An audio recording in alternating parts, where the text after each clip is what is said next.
트럼프 미국 대통령의 오락가락 발언으로 지금 혼전을 거듭하고 있는 중동 상황부터 좀 살펴보겠습니다. 트럼프 대통령이 어제 대국민 연설에서 이란을 석기 시대로 돌려놓겠다 이 발언한 뒤에 이란 역시 이 보복 공격으로 맞대응하면서 지금 조기 종전에 대한 기대감 꺾인 상황입니다. 지금은 오히려 이 전보다 갈등이 더 고조되고 있는 상황인데 영상 보고 자세한 내용 이야기 나눠보겠습니다. We're going to hit them extremely hard over the next 2 to 3 weeks. We're going to bring them back to the Stone Ages where they belong.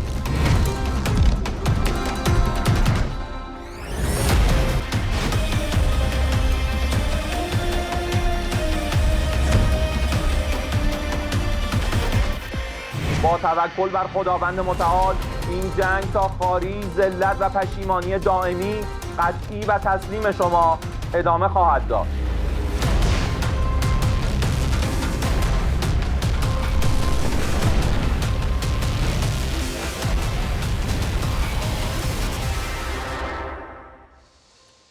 자, 이란을 향한 이 트럼프 대통령의 고강도 이 타격 예고 이 말로만 그치지 않았습니다. 트럼프 대통령 연설 직후에 미군이 보란 듯이 이란의 대형 교량부터 공습을 했는데요.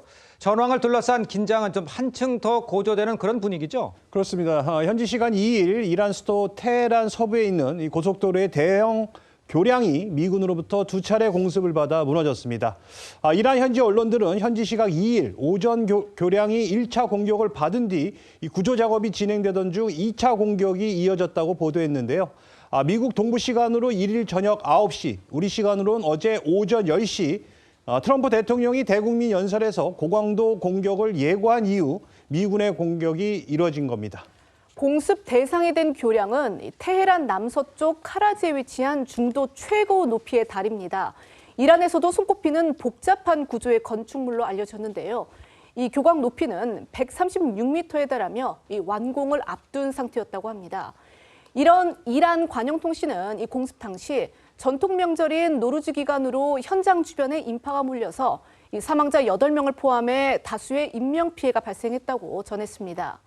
미군 관계자는 뉴욕타임스에 이란 미사일 드론 부대를 위한 보급로를 차단한 것이다라고 주장은 했지만 이번 공격을 통해 미국이 이란의 기반 시설을 이 목표물로 삼은 그런 공격을 본격화한 것이 아니냐 이런 관측도 나오고 있습니다. 자, 이렇게 이제 트럼프 대통령도 이란 최대 교량의 붕괴 영상을 자신의 이제 SNS에 올렸는데요. 글쎄요, 협상에 나서라는 이 압박, 이렇게 봐야 됩니까?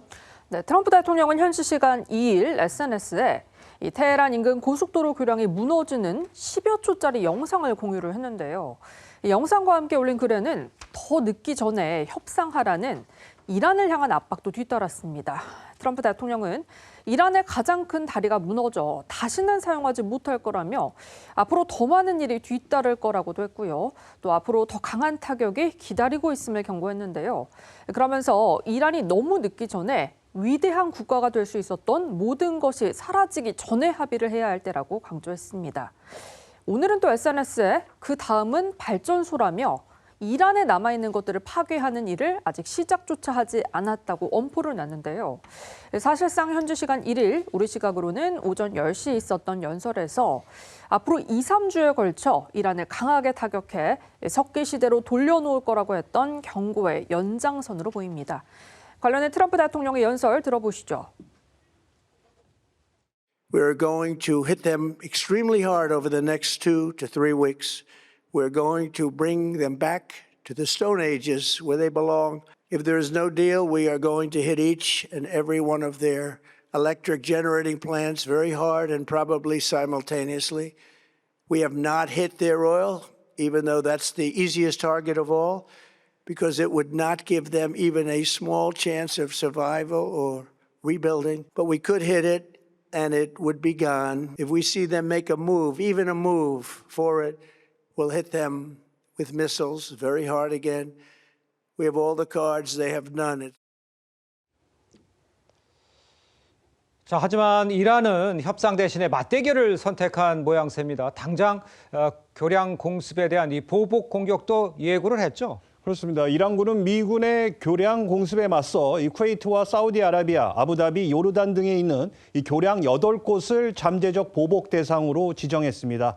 또 이 아라그치 이란 외무장관은 SNS에 민간 기반 시설을 공격한다고 해서 이란 국민이 항복하지는 않을 것이라면서 미국을 강하게 비난했는데요. 이란 군부는 이 석기 시대로 되돌릴 강력한 공격을 예고한 이 트럼프 대통령의 경고도 일축했습니다. 에브라임 졸파가리 이란 중앙군사본부 대변인은 더 광범위하고 파괴적인 공격을 통해 끝까지 저항했다고 강조했고요. 또 이란에 괴멸적 타격을 입혔다는 트럼프 대통령의 주장도 전면 부인했습니다. 관련해서 이 졸파가리 대변인 발언 들어보시죠. اطلاعات شما از توان و قدرت نظامی و تجهیزات ما ناقص است. از ظرفیت‌های بسیار گسترده و راهبردی ما هیچ چیز نمی‌دانید. 자, 이런 상황 실제로 이란도요. 트럼프 대통령의 연설이 끝나자마자 이 전방위적 보복 공격 여기에 나선 상태죠. 네, 이란은 앞서 이 미국의 군사작전에 협조하는 미국의 빅테크 기업에 대한 이 공격을 예고한 바 있었는데요. 현지 시간 2일, 이란은 이 바레인 내 아마존 클라우드 시설과 아랍에미리트 두바이에 있는 오라클 데이터 센터를 타격했다 이렇게 주장을 했습니다. 이란 혁명 수비대는 이번 공습이 이 미국의 이란 공습에 대한 보복 조치라고 밝혔는데 다만 이 이란의 실제 공격 여부와 피해 규모를 두고는 이 말이 엇갈리고 있습니다. 바레인 아마존 데이터 센터 측에서는 이란의 공격으로 불이 나서 시설 일부가 손상됐다라고 밝혔지만 반면에 이 오라클 데이터 센터가 있는 두바이 정부는요. 이슬람 혁명 이 수비대 주장은 조작이 됐고 사실무근이다. 그러니까 공습이 사실무근이다라면서 이 피격 주장을 부인했습니다. 이런 가운데 이란은 중동 내 미국 철강 및 알루미늄 공장도 정조준하고 있는데요.